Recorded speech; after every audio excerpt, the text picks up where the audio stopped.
Hi and welcome to Business Today. Show number 23.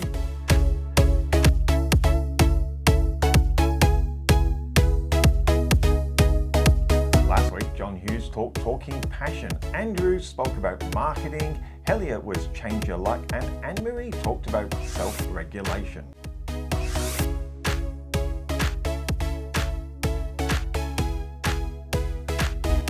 This week, John Hughes talks about self-confidence. Andrew Ford about staff happiness. Helia Sings about taking a chance, and Annemaria self-regulation part number 2. And Colleen takes us into the Perth Hills.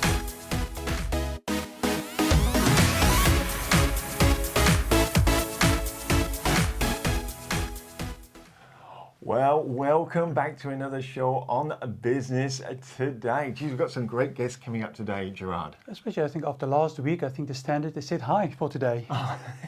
We keep raising the benchmark, don't we? I think there's something, because people say, well, you get in front of cameras, you do all this, but there is a thing in your business about getting in front and actually being able to talk to people. And right off the bat, John Hughes is going to be talking about self-confidence today, Gerard. Your self-confidence is so important. And the more you know about yourself, the more you know about business, the more self-confident you can be. Yeah, I think it is really, really important. I guess it takes a little bit of practice, it takes a little bit of decision making. You said last week we had a few people respond for your scissor technique, and I think that really does help with decision making process. It might be worth just running through that again, because I do think that helps with decision making. Well, especially when you run into a situation you don't know how to handle, this scissor method works really well, because you look at that, see what can I change, what can I improve, what can I create, or what must I remove to make this thing work. So when you have strategies, it also gives you the self-confidence to make a decision. Yeah. So let's hear from the man himself, John Hughes, about self-confidence. Okay, here we are with Mr. John Hughes.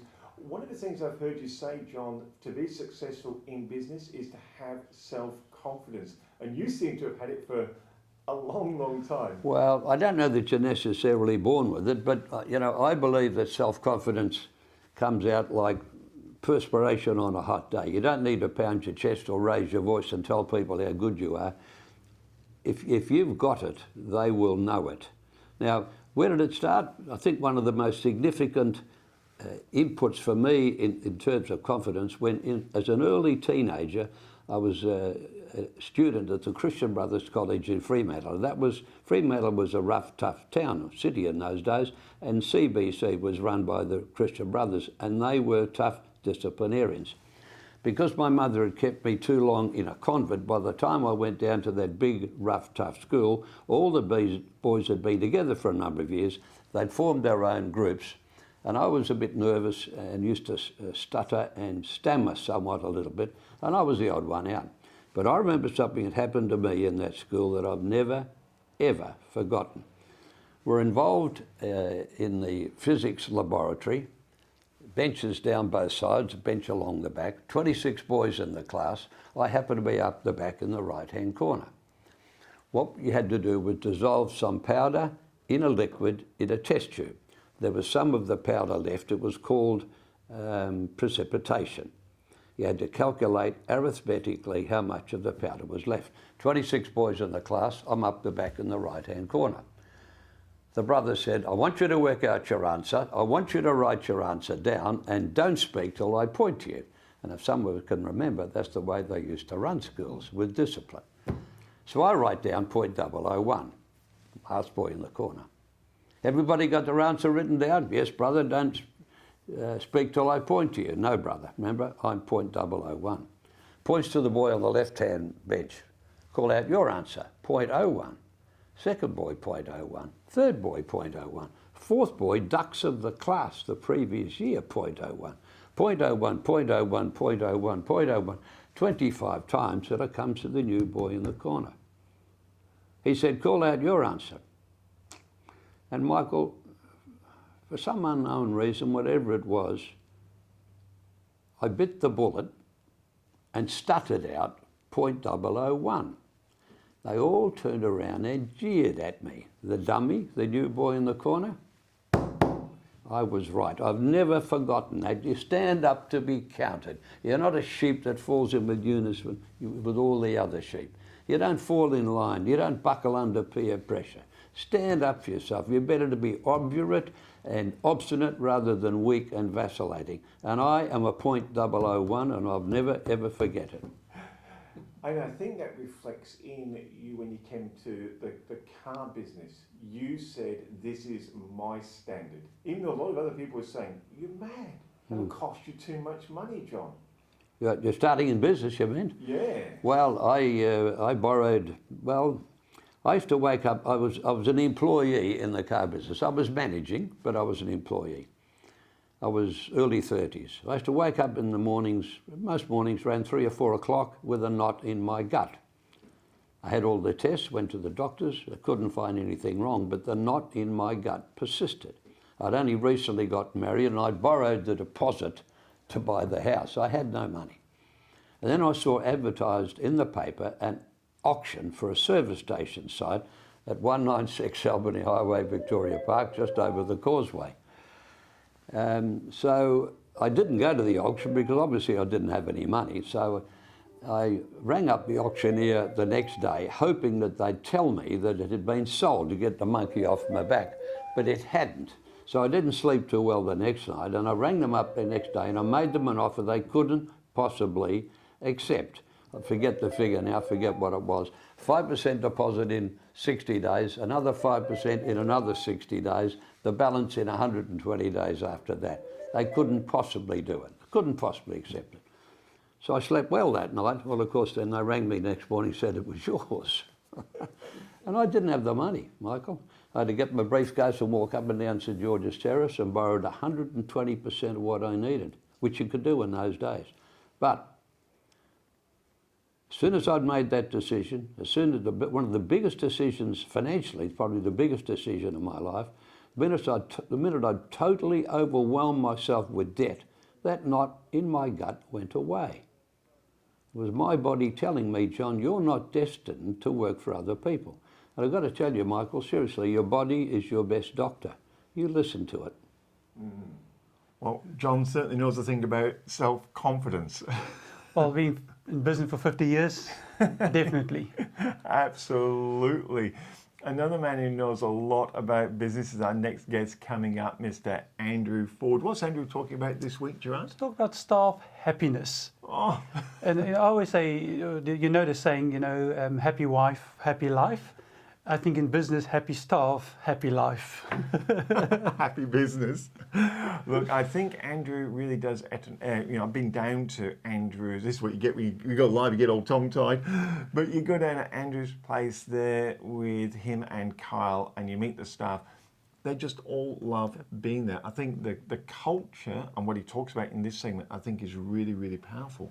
But it's like I said, the culture is, but it's also the atmosphere in the office. When you go for a lunch break, there's a table tennis where people can go and relax. Yeah. I worked for an international company up in Denmark, and when you go and visit up there, there's places for people if they feel, they need a break. There's spaces for them to go and relax. So if you look after your staff, people appreciate it. Hi, welcome back. I'm here with Andrew Ford, Ford and Doonan, and Excess Fitness. Last time you were in, Andrew, we actually talked about marketing and being famous for something. Now, I haven't been to Excess Fitness, but I've certainly been down to Ford and Doonan, and I've walked through the offices. And my wife made the comment when we were down there. She said, this is one of the few places I've been where everyone is happy to be here.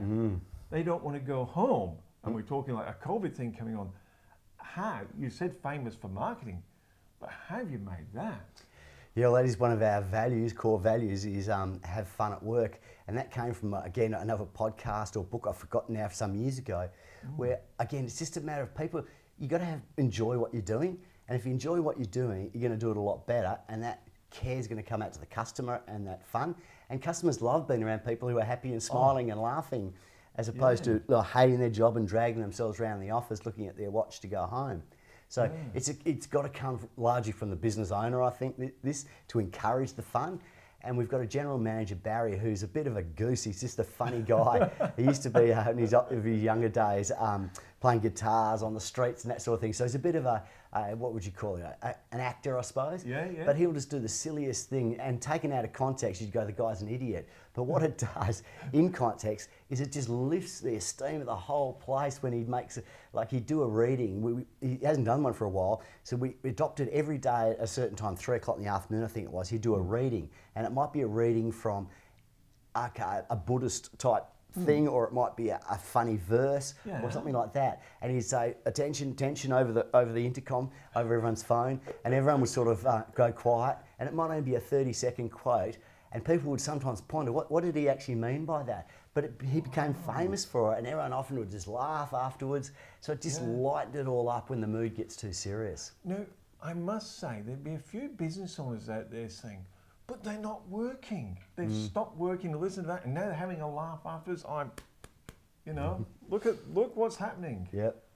You haven't done that. No, and I think that's very much I don't know what era that was from, but I don't think it's relevant to the 21st century. I think that's very old school type management, and I don't think, it certainly doesn't resonate with the younger generation. They happily work longer hours and just do that little bit. If you haven't been, tight with them and a bit of a prick for them all day, saying, lunch is over, I don't really care whether they take an extra 15 minutes, but I expect them, if they haven't finished something that needs to be done, that they won't be looking at their clock at 5 o'clock and walking out. They'll finish what they're doing and walk out at 5:10. Yeah. So we've been very much a give and take type employer. You certainly have. I mean, even in the back area there where you've got the tennis tables set up. Yep. Now, I know you're even guilty of this. You've come in and gone, oh, it's been a tough day. And you'll drag one of the staff members to play you at table tennis. They never say no, actually. They never do. We started that for our sundowners. We have sundowners once a month on a Friday afternoon. Yep. And you can tell they were getting a bit stale. There was not much happening. So we got a dartboard, table tennis table, ran a little tournament. So just again, trying to bring some fun back into the workplace, because let's face it, we humans all like fun. We certainly do. So there we are. So one of your main values, apart from having fun with clients, but fun at work and make it fun for your staff, that's why they hang around. They just don't leave you. I've looked at the records of longevity. It's like, and I know they've gone on holidays, come back, got pregnant, come back. Yeah, or even resigned and come back. We've had many of those. Yes, few have actually said to me, the grass was not greener on the other side. That is and I know we're a bit short of time, but that is interesting. They leave to go somewhere else, and you've never stopped them coming back. You haven't closed the door. Only the good ones. No, we never have, because normally the ones that want to come back are the ones we want to have come back. They know, as much as we know. Yeah. So, and it's really good that they've gone out, and as you said, the grass wasn't great. The grass wasn't any greener, because when they come back, what they thought may have been an issue working for us, they've realised isn't an issue. That is nothing, and there's so many other benefits to it. Wow. And we welcome them back, and they normally bring in some new skill sets at the same time. Often they would have worked for someone in a different sector of our industry, for example. So when they do come back, they bring back additional skills as well. Yeah, I'm going to touch one more point. I am very conscious of your time on this one, but when I was talking to Carl Doonan, your business partner, and if someone wants to go overseas and explore the world, he is 100% go for it. Yeah. Jump. Come back when you get back, just go and explore the world. He has absolutely no problems with that whatsoever. No, because he did the same thing, I guess. In his early 20s, he went, I can't remember, 3 months or something like that. Yeah. So he knows the value he got out of it, and he thinks it's an important part of life's journey before you settle down with kids and family and all that sort of thing, to get that out of the way. I think he believes it makes you a better person. I haven't been through it, so I can't speak personally. But yeah, he definitely encourages it.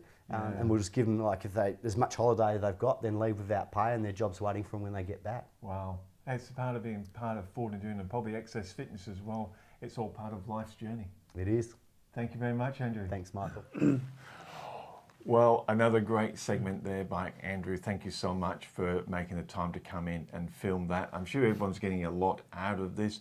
But while our guests come in, you have your famous 60-second question, Gerard. They don't escape this one. Not even John Hughes could escape the 60-second question. And the question we had is, what do you wish you had known when you first started your business? I think it would be that I would be working much harder for much less money. I say that tongue in cheek, but it is unfortunately the sad reality. But yet, there's a different color to that hard work. It is an absolute relentless journey, and everything that you do or don't do shows up in your results. In a corporate, you've got a whole system that forms part of the outcome. And there's a lot of people that helps you carry that load. In your business, and especially just starting out, it's all up to you. So it's a huge responsibility. And again, the word relentless comes up. So that would have to be it. But I wouldn't trade that for anything in the world. It's still the most amazing journey. Yes. Probably I wish I'd known how much IT would have an influence on our everyday life and our business lives, and done a bit more study on IT so I could be a bit more savvy than what I am. I wish I knew that everything will be okay and no need to stress. Just do your best and just focus on your service and don't worry about the outcome. The outcome will come. I absolutely love those questions. What I love about them is just the rawness of the answer that you get. Because people don't have time to think about it. No. First reaction. Yeah. I remember when you said to me, what was the first thing, what would you like to have known when you first went into business? And I think when I had about 2 seconds, I see you do it to other people, you did it to me. And I went, you know what I wish I'd known? That you're actually allowed to change as you grow. Exactly. But for me as well as I realize that as well, but to ask more questions. Yeah. Ask people that know. Yeah. So, people who know me know I paint. And if I'd have known business was just like art, you can model it, which is just block it in, just get the main bits. And then you can start putting more detail and refinements. But, in a painting, if I paint something and I don't like it, I just get a bit of paper towel and I rub it off. And I wish someone had told me that in business. If you don't like it, get rid of it. And start over. And don't hang on to it. Exactly. Yeah. Another person who does a lot, and we've been following Helia Singh when she read that book about changing luck. I think changing luck is being able to change your mind and having the confidence and everything we've talked about today. And I think she summarizes today about take a chance. If you don't take a chance, nothing is going to change in your business. And you know at a moment how quickly business change and how like epidemic can change everything. And if you're not adaptable in changing, you're going to sink. Here she is, Miss Helia Singh. Do you consider yourself to be lucky or not? What's your definition of luck? Or have you ever wondered, what is it to be born lucky and having life served to you on a golden platter? If you got any of these questions running in your mind, and I'm sure there must be a reason that you clicked on this video to watch, you are not alone.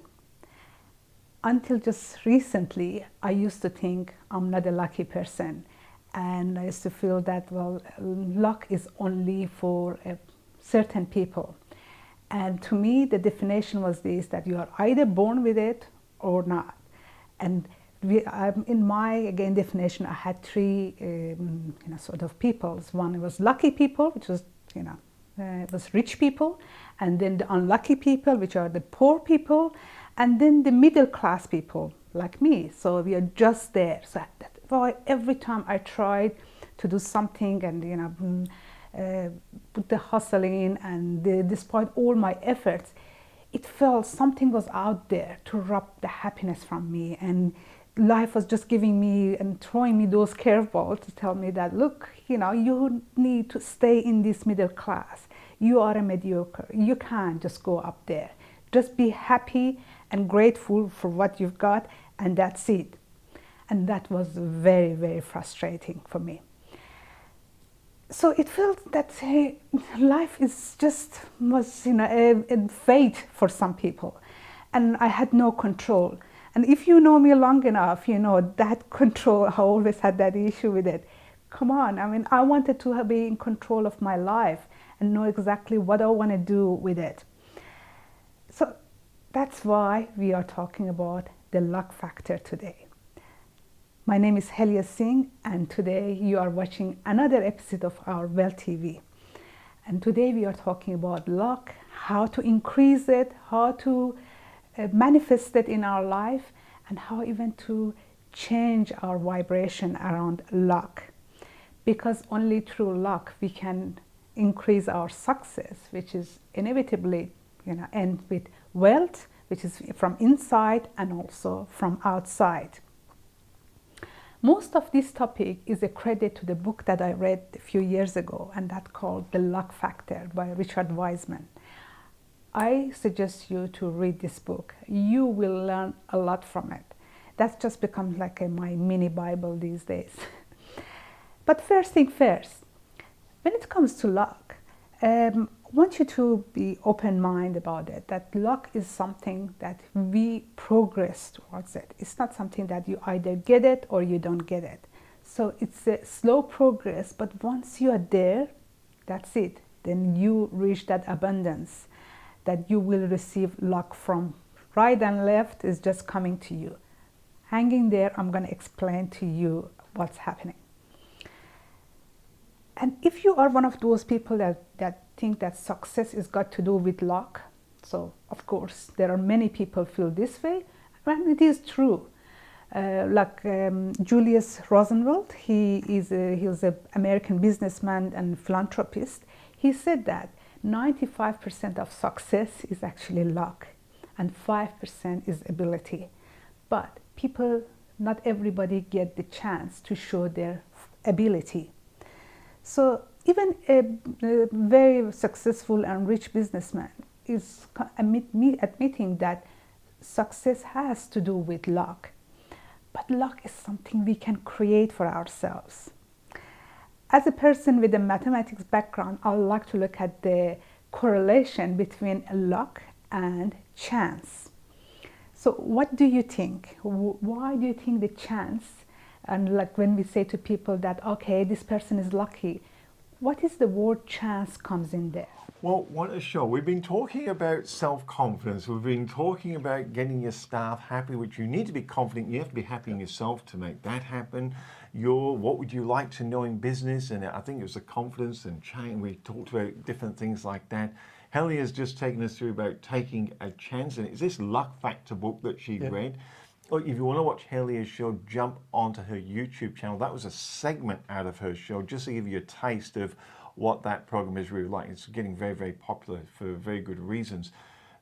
Now, you take us to South Africa, and you've introduced us to Annemaria over there, and her business is Mind Skills.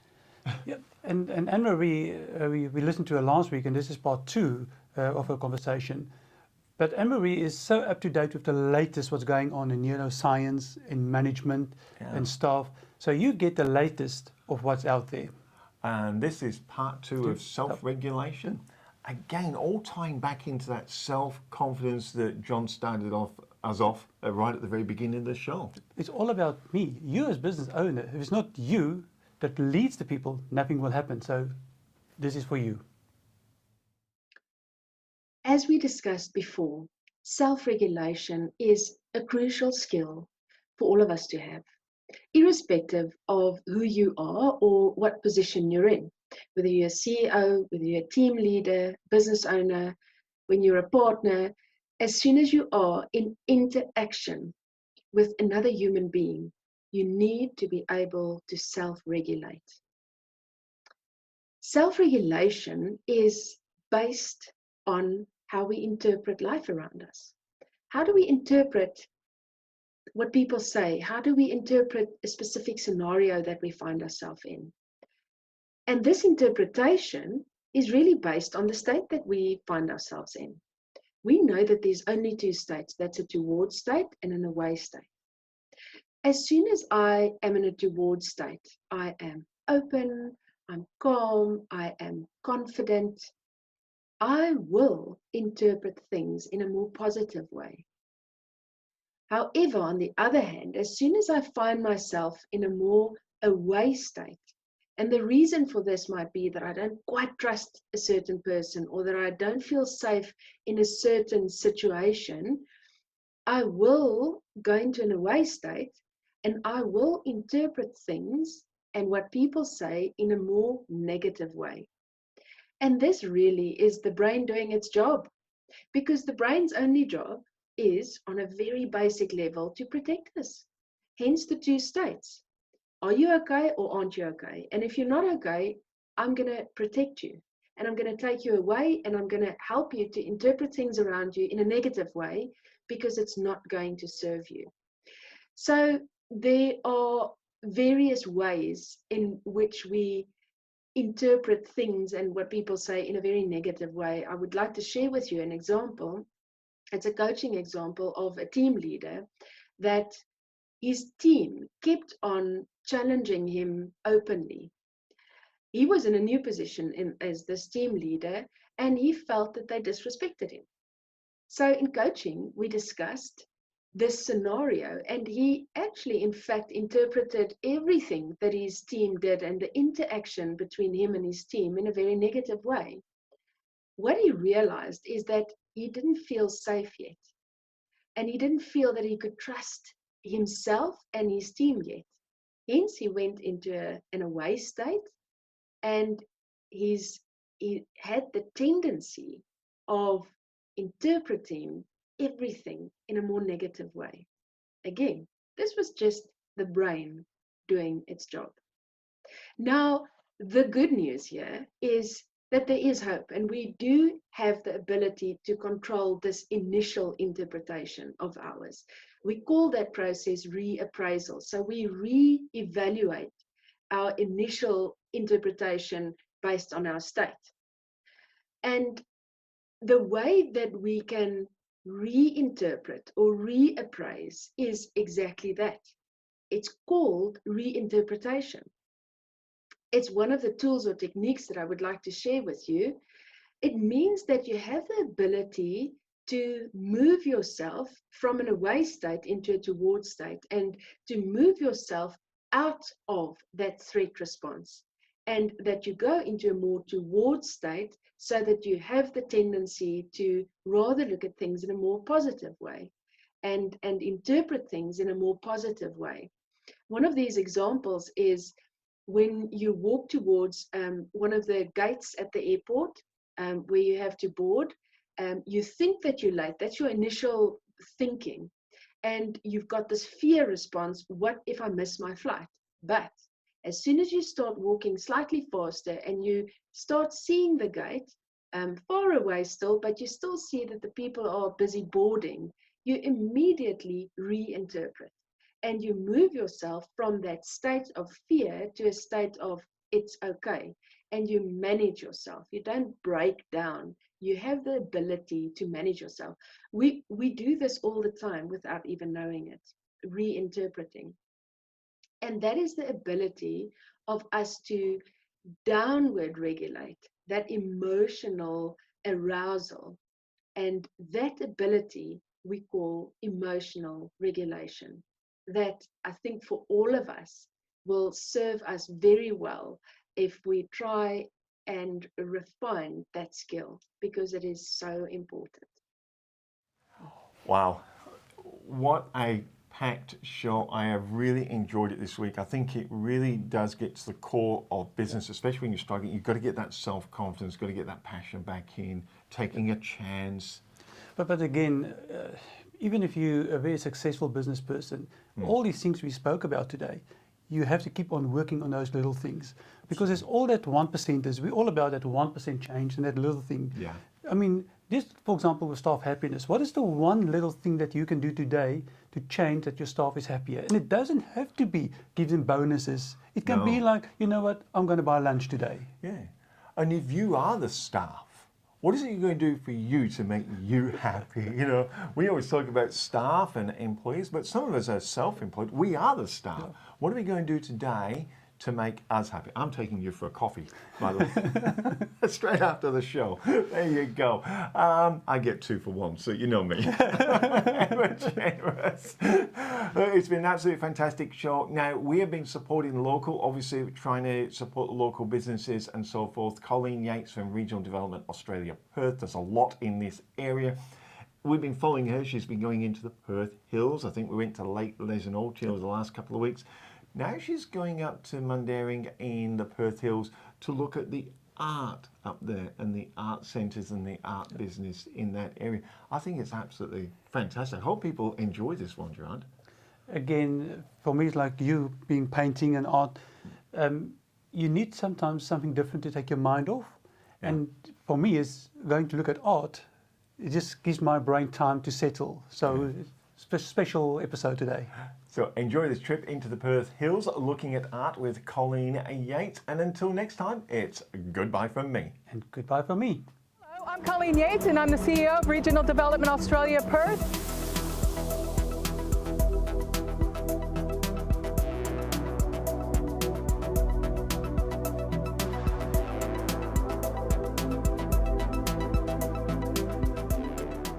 As part of our tour of the Perth Hills, we're now at the Mundaring Arts Centre, which has apparently been here for 40 years. Can you believe that? And we're here to talk to Jenny Hayes, who's the director of this particular centre. And Jenny, you've been here for 16 of those 40 years. Why are people sticking around so long, and what's so special? I think the art centres, the thing that makes it so special is the people.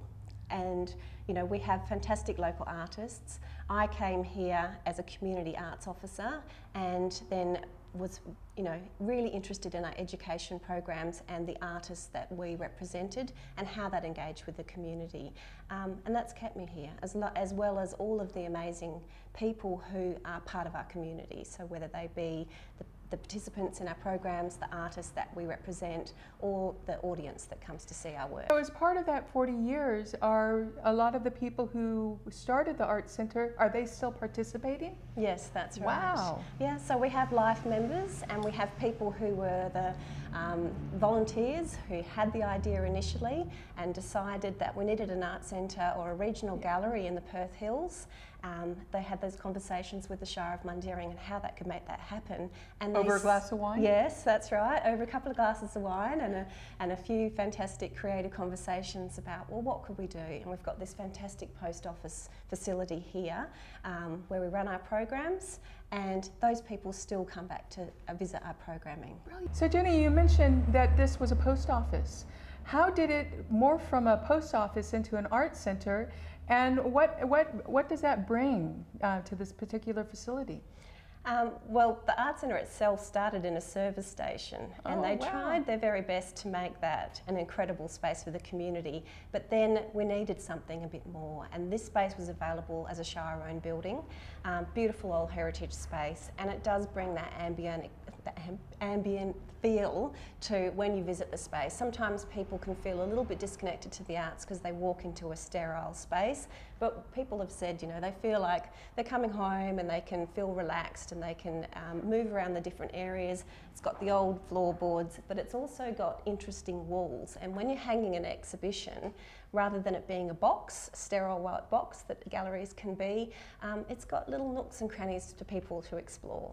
So are many of these walls the original walls from the post office? Yes, Wow. It continues to keep on growing, and sometimes that theme about it being the post office, you know, comes back into the artwork that the artists make. One of our artists, Peter Daly, who's been in the area for many, many years and part of the Art Centre for many years, recently created a work for our 40th anniversary, and all of these walls were patterned with stamps of the old post office boxes. Oh, wow. And he did an interactive electronic piece with a young emerging artist. So it was that sort of story of the young working with the old and us working on a new work from our history. So that's cyclical. 200 artists. Are they all local? We have about 85% from the Perth Yes. Hills, and then we expand into the eastern region where there's artists, you know, from Midland as far as Ellenbrook. But there's also, it's all West Australian handmade, but there's Fremantle artists and artists that come from further out as well. So there's a nice diversity of different mediums. That's fantastic. So with the type of arts that you know, obviously you've got paintings, you've got pottery, you've got woodwork, you know, there's quite an amazing blend of different art styles in here. So tell me a little bit about some of the artists that you have on display. So with some of our local artists, so there's local potters like our ceramic artists from Glen Forest and also Hovia. A lot of them dig clay from our local environment, create it and fire it in their own studios. And in the Perth Hills each year, you know, we come alive with our open artist studios. This year there were about 50 artists represented in the local area, and people could visit their studios around, which is fantastic. And I know Kalamunda also has a complimentary one. So people really get to see the artists working in their own environment, see that the works that they create. So we like to be, you know, the one-stop shop where they can see the great diversity of those art forms, whether it be textiles, ceramics, jewellery, paintings, and our exhibition spaces also provide the opportunity for that with the exhibitions changing every month. So we've got the Gallery 1 space, and that's a program to make sure that there's young emerging artists, professional artists, different community shows. We've recently had our Icon project, so once a year around about October, we run a project where lots of community collaborators come together on a set theme, and that way, like this year it was called What on Earth, which was all botanical, so a subject that's close to lots of people's hearts with our beautiful natural environment and wildflowers. And that saw, you know, over 40 partnerships with different groups which spoke of the environment and spoke of our history. And Susie Vickery had an exhibition in Gallery 1 which attracted record crowds. It was really interactive and explored a part of our WA history that hadn't been really highlighted before with the French botanical exploration and documentation of our botanical species. And because it was so popular, we're talking to a few partners to see if that can tour regionally.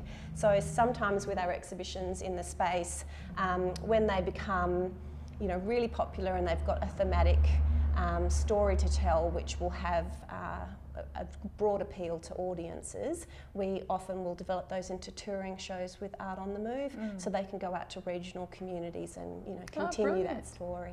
So one theme that we're getting in our little tour of the Perth Hills is that with the community, the environment is really important, and you've made mention about that. You know, so can you tell me a little bit more about that?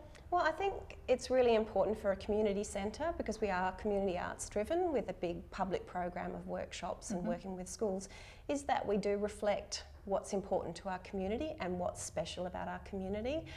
If you look at the difference between this space and a Fremantle space, it's really significant. You know, our heritage trails, our national parks, our beautiful waterfalls and watering holes. You know, there's a strong connection to water throughout the Shire with the Seaway O'Connor, with the Weir. So to reflect those stories that are within our community, obviously the artists are attracted to them, but our audiences are too. They're not going to come here and want to learn about our shipping history. You know, they'll go to Fremantle. So it's really important that when people come to this space, it reflects what they know or want to know about, you know, the surroundings. You know, with our wonderful sculpture park that we have down the road, the sculptures within that park reflect parts of that history. And again, the art centre and our exhibitions often reflect that. The exhibition we have on at the moment, which is a ceramic show, looks about the fragility of our environment, and the artists are trying to talk about how we can nurture and rebuild and protect, and that certainly is a recurring theme with a lot of the works that we have. We have an annual environment art project for primary schools, and that's shown in Gallery 2, so often that space will be used in a bit more of a community space where people can come and do workshops, but also it's not as formal as the Gallery 1 space, so where we have fine artists working in here, often community artists will work in residence, and in this instance we have 980 primary school students with their amazing environmental artworks, which will then be transformed into banners for the city's town centre.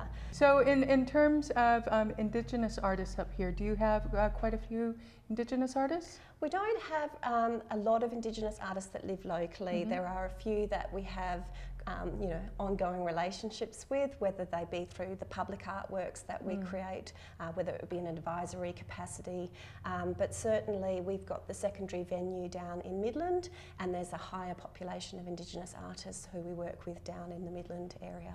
Fantastic. And so do you run workshops? Yes. Yeah. Yep, So through both venues. Oh, fantastic. And how How are they taken up? Do you have a lot of people that show up for those? Oh, absolutely. I don't know the statistics off the top of my head, but I think it was about 4,000 to 5,000 people took part in just the workshop program last year. And then when we have our icon projects, there's huge open days as well. So there's the bookable workshops where you work one-on-one with usually groups of 10, with a visual artist. But then there's open days where we would have a number of community groups, artists, displays, activities, performances that people come to. And those open days, the one in Mundaring recently attracted just over 2,500 people to that one day. So if anyone in the city wanted to maybe come up and take a workshop or take a look at things, where do they go and who do they speak to? Well, they can sign up to our newsletter, which is an electronic MailChimp, so that they get all the regular updates, Facebook, Instagram, the normal social media platforms. But also both of our websites are pretty comprehensive. So we've got the Mundaring Arts Centre website, which will link you to Midland, or the Midland Junction Arts Centre website, which will link you to Mundaring. So you can see the full exhibition program, project program, and also workshops. So all that info's there, and people can book online. We've had a few conversations, and it seems that a lot of people get directed toward the visitor centre to find out more about what's happening up here.